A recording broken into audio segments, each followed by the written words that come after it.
Hello friends, welcome back to મુક્તિસ kitchen. હું છું મુક્તિ પંડ્યા. આજની રેસીપી હું તમારા માટે લઈને આવી છું. એ છે ઠંડીની મોસમમાં ખવાતા અને ન્યુટ્રિશનથી ભરેલા એવા ડ્રાયફ્રૂટ્સના લાડવા, જે નાના મોટા સૌને ભાવે એવી રેસીપી છે. આ લાડવા જો તમે બાળકોને ખવડાવશો તો એ લોકોને ઇમ્યુનિટી પાવર વધશે અને એ લોકોને ખૂબ ભાવશે. તો ચલો હવે આપણે શરૂ કરીએ. ડ્રાયફ્રૂટ્સના લાડુ બનાવવા માટે પહેલાં આપણે લઈ લઈશું ગેસ ચાલુ કરીને એક પેન લઈ લઈશું. સૌથી પહેલાં આપણે બધા ડ્રાયફ્રૂટ્સને શેકવાના છે. એની માટે મેં અહીંયા એક નાની વાટકી જેવા બદામ લીધા છે, એ એડ કરી દઈશું અને શેકી લઈશું. આપણે આ બદામ શેકાઈને રેડી છે. બહુ આપણે આને બળી જાય એવી નથી શેકવાની. આને એક પ્લેટમાં કાઢી લઈશું. હવે આપણે એડ કરીશું એક વાટકી જેવા કાજુ, એને બી સ્લો ગેસ ઉપર શેકી લઈશું. ડ્રાયફ્રૂટ્સ એટલા માટે પહેલાં શેકવાના હોય છે કે અંદર એનો મોઇશ્ચર હશે તો એ નીકળી જાય અને આ ડ્રાયફ્રૂટ સરસ ડ્રાય થઈ જાય. તો તમે આવી રીતે જો પહેલાં શેકીને લેશો તો તમારા ડ્રાયફ્રૂટ બગડશે નહીં, લાંબો સુધી ટકી રહે. કાજુ બી શેકાઈ ગયા છે, આપણે કાઢી લઈશું. હવે એડ કરીશું એક વાટકી જેવા પિસ્તા, એને બી શેકી લઈશું. પિસ્તા બી આપણા શેકાઈ ગયા છે, કાઢી લઈશું. હવે આપણે એડ કરીશું એક વાટકી જેવા ખારેક. આ સૂકી ખારેક છે, એ એડ કરી દઈશું. ખારેક બી અહીંયા શેકાઈ ગઈ છે, કાઢી લઈશું. હવે આને બી હવે એડ કરીશું સૂકું નારિયેલ. એ પણ મેં અહીંયા એક વાટકી જેવા લીધા છે. જો તમારી પાસે સૂકું નારિયેલ ના હોય તો તમે લીલું નારિયેલ એડ કરી શકો છો. મૂકી લઈશું. આપણું અહીંયા નારિયેલ બી સરસ શેકાઈ ગયું છે, કાઢી લઈશું. હવે આપણે એડ કરીશું અડધી વાટકી જેવા સફેદ તલ, શેકી લઈશું. તલ બી આપણા અહીંયા સરસ શેકાઈ ગયા છે, કાઢી લઈએ. હવે એડ કરીશું આપણે એક ચમચી જેવા મગજતરીના બી, જેને ખરબૂજાના બી કહેવામાં આવે છે, એ એડ કરી દઈશું. એની સાથે જ હું 1 થી 2 ચમચી જેવી ખસખસ ઉમેરું છું. એને બી આપણે થોડી શેકી લઈશું.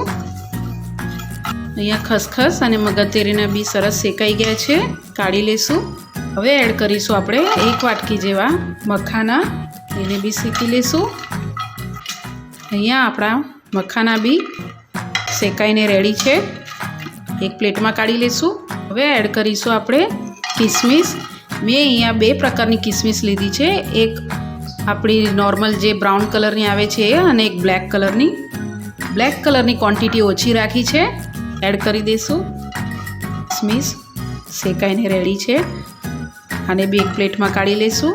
અહીંયા આપણા બધા ડ્રાયફ્રૂટ શેકીને રેડી છે.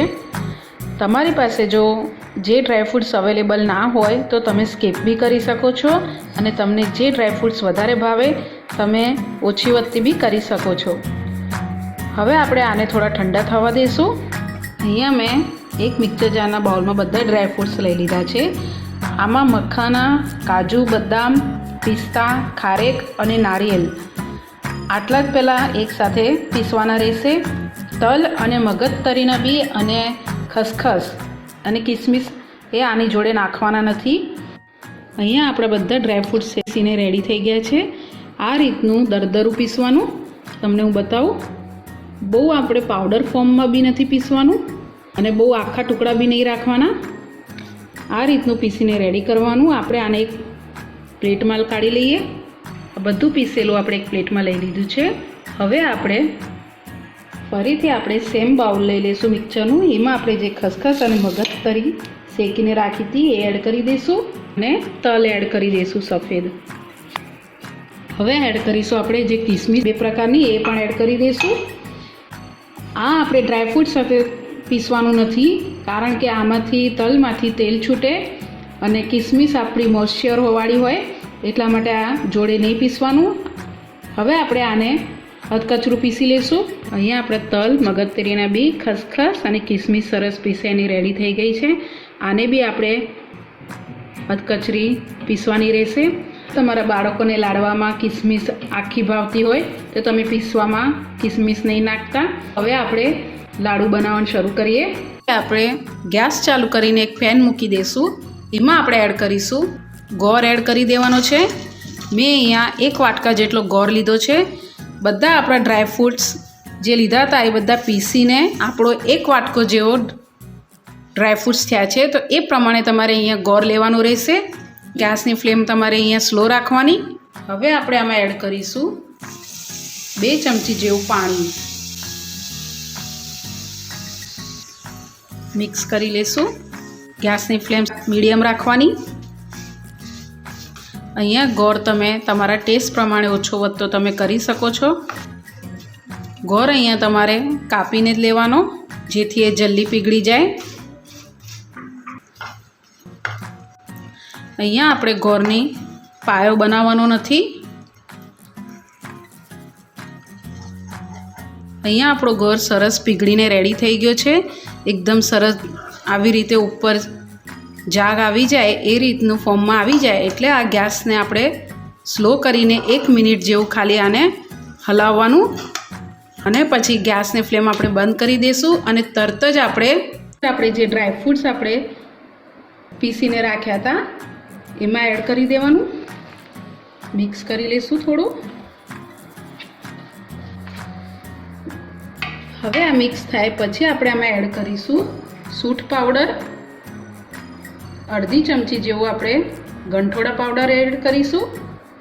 અડધી ચમચી જેવું આપણે મરી પાવડર એડ કરીશું.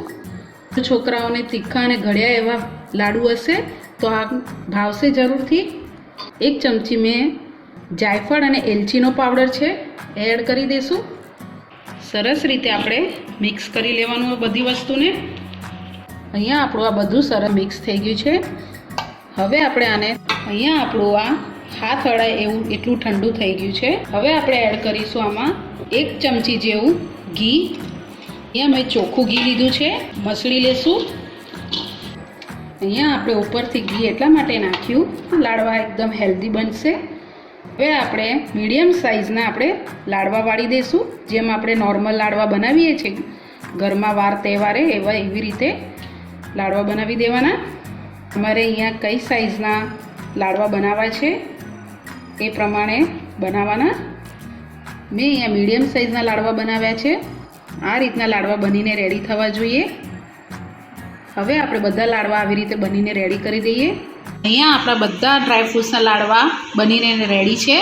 હવે આપણે આને રૂમ ટેમ્પરેચર ઉપર સેટ થવા મૂકી દઈશું. અહીંયા આપણા બધા લાડવા રૂમ ટેમ્પરેચર ઉપર સેટ થઈ ગયા છે. આ ડ્રાયફ્રૂટ્સના લાડવા એટલા ટેસ્ટી લાગે છે. તમારા બાળક જો ડ્રાયફ્રૂટ્સ ન ખાતા હોય તો તમે આ રીતે લાડવા બનાવીને ખવડાવશો તે લોકો જરૂર ખાશે. તમે એકવાર જરૂરથી બનાવજો. હું તમને એક તોડીને બી બતાવું કે કેવા બન્યા છે. તમે જોઈ શકો છો આપણા લાડવા સરસ રીતે પરફેક્ટ બનેલા છે. બહુ ટેસ્ટી લાગે છે. જો તમને મારી આ રેસીપી ગમી હોય તો લાઈક સબસ્ક્રાઈબ જરૂરથી કરજો. Thank you.